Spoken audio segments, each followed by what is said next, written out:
आज्ञा माँ बापा माने जीवन बाटर आज्ञा अनेक बाट सहित भेट हुए ये किए अगाढ़ प्रेम स्नेह दिए तो आ किए अमाप आघात धक्का दिए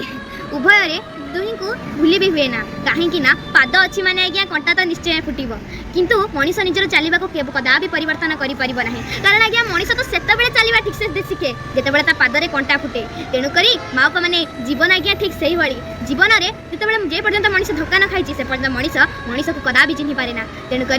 हे अनाथर नाथ हे जगन्नाथ ए जगत को ध्वंस पथर उद्धार कर पपिंकर विनाश कर विपदगामी मनीष को प्रभु पथ देखाओ ए घोर कली काल प्रभु तुम्हें ही सहा तेणुक आज्ञा 2024 मसीहा जाऊँगी 2025 मसीहा आसूची तेणुक नूतन इंग्रेजी वर्ष 2025 रे आपण समस्त को हार्दिक शुभेच्छा और शुभकामना जनाऊँगी। हाँ आज्ञा 2025 मसीह आपण मैंने आपण श्रीक्षेत्र झील निश्चिता को एक निरा ढंग और नूतन रूप में देखा पाइबे। बोलिए जगन्नाथ महाप्रभु की जय। जय जगन्नाथ महाप्रभु। भूली जीवारा गरुसा मन अभिमान बांटी बारे खुशी आदि देखा नुआ सपन पुरुणा वर्ष को विदाय दबा नुआ बरस को स्वागत करिबा हस खुशी रे काटिबा दिन तुमको नुआ बरस अभिनंदन।